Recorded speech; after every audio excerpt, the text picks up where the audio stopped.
ईमानदार किसान की कहानी। गांव का नाम था रामपुर। यह गांव हरे भरे खेतों और खजूर के पेड़ों के लिए प्रसिद्ध था। यहाँ के लोग मेहनती और ईमानदार थे, लेकिन इनमें से सबसे ईमानदार किसान था रामू। रामू के पास एक छोटा सा खेत था, लेकिन उसकी मेहनत और ईमानदारी के कारण गांव में उसकी बहुत इज्जत थी। रामू का खेत पूरे गांव में सबसे अच्छा था। उसकी फसलें हरी भरी और सुंदर होती। खेत में काम करते समय वह हमेशा सोचता, अगर ईमानदारी से काम करूंगा तो भगवान का आशीर्वाद मिलेगा। वह न केवल अपने खेतों पर ध्यान देता, बल्कि वह हमेशा अपने पास आने वाले किसी भी व्यक्ति की मदद करने को तैयार रहता। रामू का एक पड़ोसी था, श्यामलाल, जो अक्सर चतुराई से काम करने की कोशिश करता।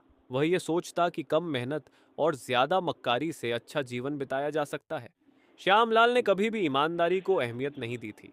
उसने अक्सर रामू का मजाक उड़ाया और कहता, तुम्हारा तो कोई भविष्य नहीं है। इस तरह से तुम हमेशा मेहनत ही करते रहोगे और मैं जल्दी ही अमीर बन जाऊंगा। रामू हमेशा मुस्कुराकर उसकी बातों का जवाब देता और कहता, हर किसी का अपना तरीका होता है। मैं ईमानदारी से काम करूंगा और भगवान मेरी मदद करेंगे। समय बीतता गया और रामू का खेत हमेशा अच्छे उत्पादन के लिए जाना जाता था।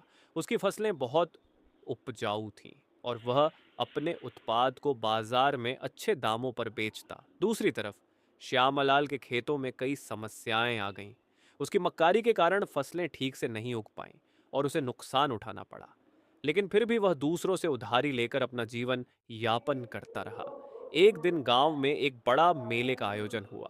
गांव के हर किसान ने अपनी फसलें और उत्पाद मेले में लाने का निर्णय लिया। रामू ने सोचा कि यह एक अच्छा अवसर होगा अपने खेत के अच्छे उत्पाद को सबके सामने लाने का। वह अपनी खड़ी फसलें लेकर मेले में गया। वहीं श्यामलाल भी अपनी उपज लाया, लेकिन उसने अपनी फसल में कुछ मिलावट कर दी थी, ताकि वह ज्यादा दिखे और लोग उसे महंगे दामों पर खरीद लें। मेले में रामू की फसल को लोगों ने बहुत पसंद किया।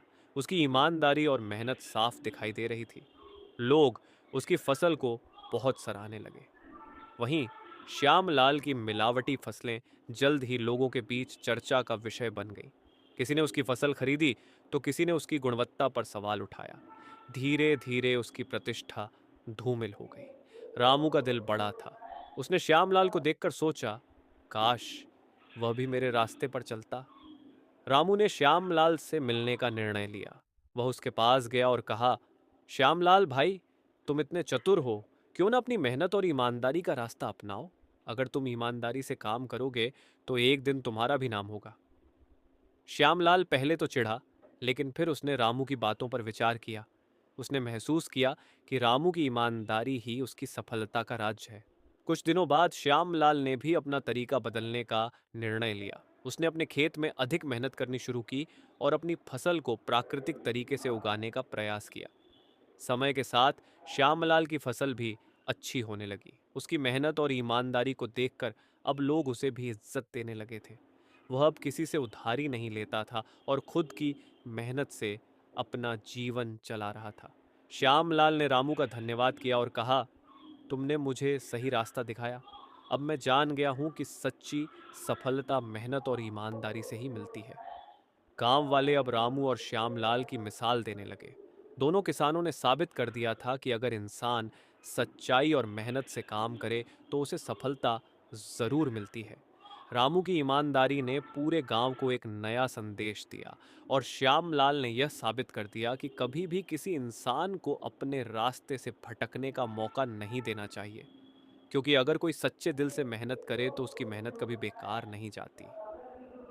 वह दिन आया जब रामू को उसकी ईमानदारी और मेहनत का सबसे बड़ा इनाम मिला।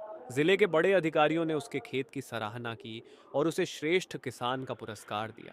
रामू ने खुशी से पुरस्कार लिया, लेकिन वह जानता था कि असली पुरस्कार तो उसे तब मिला था जब उसने श्यामलाल जैसे